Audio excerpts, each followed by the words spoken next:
Painted, painless learning. હવે પ્રશ્ન number 2 પાછું હતું એમને જ કરવાનું છે જેમ એકમાં કર્યું એમ. નીચે આપેલા રેખીય આલેખમાં એક ઉત્પાદક કંપનીના જુદા જુદા વર્ષમાં કરેલ વેચાણ દર્શાવેલ છે. તે પરથી નીચેના પ્રશ્નનો જવાબ લખો. તો અહીંયા હું ખાલી જવાબ લખીશ, બરાબર ને? જરાક ધ્યાન રાખજો. મારો જવાબ ખોટો હોય તો મને કહેજો, કારણ કે મને જવાબ લખતા આવડતું નથી. પહેલું નંબર 1, 2022 અને વર્ષ 2002 અને વર્ષ 2006 કેટલું વેચાણ થયું હતું? તો 2002 4, પણ 4 શું? રોડ, અહીંયા લખ્યું કરોડ એટલે લખવાનું. વર્ષ 2002 4 કરોડ અને 2006 કેટલું છે ભાઈ? 8 કરોડનું. જો ભાઈ એટલું વેચાણ કરવાનું છે આપણે, બરાબર ને? નું વેચાણ થયું હતું. હાલો, ડન છે.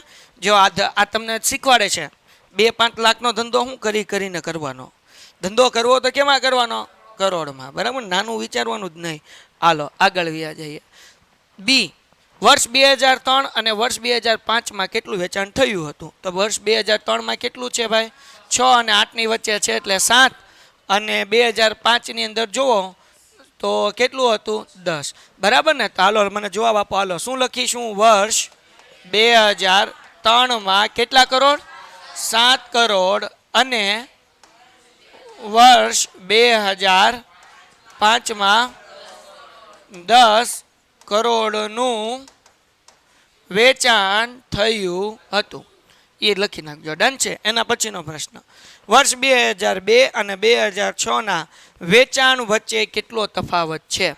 જો અહીંયા 2006 કેટલું વેચાણ હતું? તો કે ભાઈ 8 કરોડનું હતું. 2002 કેટલા કરોડનું હતું? 4 કરોડ. તો 8માંથી 4 કાઢો તો કેટલા વધે? 4. તો આપણે અહીંયા લખીએ 8 કૌંસમાં લખું -4 બરાબર 4. તો આપણે લખી શકીએ. પછી જવાબ લખવાનો આખો કે વર્ષ 2002 અને વર્ષ 2006ના વેચાણ વચ્ચે 4 કરોડનો તફાવત હતો. હાલો, કોઈને કાંઈ ડાઉટ છે? ક્લિયર છે? ઓકે. તો આખો જવાબ તમે લખી શકશો. ત્યાંથી લખવાનું વર્ષ 2002 અને વર્ષ 2006ના વેચાણ વચ્ચે કેટલા કાઢીને હું લખવાનું? 4 કરોડનો તફાવત હતો. 4 કેમ આવ્યા ખબર પડી ને? 8માંથી 4 ગયા એટલે કેટલા આવ્યા? 4. પછી કયા 2 ક્રમિક વર્ષના વેચાણ વચ્ચે તફાવત મહત્તમ હતો? ક્રમિક એટલે લાઇનના વર્ષો જોવાના. તો લાઇનમાં તમે વર્ષો જુઓ તો 2004 અને 2005નો જુઓ. સૌથી વધારે તફાવત એનો છે. 2005 10 કરોડનું વેચાણ થયું હતું અને 2004 6 કરોડ. તો આ 2 વર્ષ દરમિયાન 4 કરોડનો વધારો થયો. 6માંથી ડાયરેક્ટ 10 પોગી ગયા. અહીંયા 4માંથી 7 પોઈ ગયા. તો કેટલા કરોડનો ફરક પડ્યો? 3 કરોડ. આપણે મહત્તમ એટલે વધારે. સૌથી વધારે ફેર ક્યારે પડ્યો? તો કે 2004થી લઈને 2005. કેમ? 2004 6 કરોડનું વેચાણ હતું અને 2005 કેટલા કરોડ? 10 કરોડનું. તો કેટલા કરોડનું થયું? 4. તો આપણે લખવાનું કયા 2 ક્રમિક લખ્યું? તો અહીંયા લખવાનું વર્ષ. બોલો કયું લખીશ પહેલા? 2004 અને વર્ષ 2005.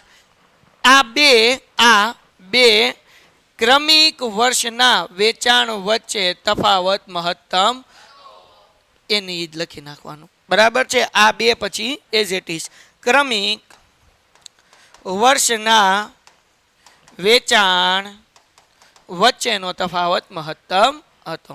દાખલો થઈ ગયો પૂરો. બસ પૂરું થઈ ગયું. હાલો લખી નાખો ફટાફટ. Painted, painless learning.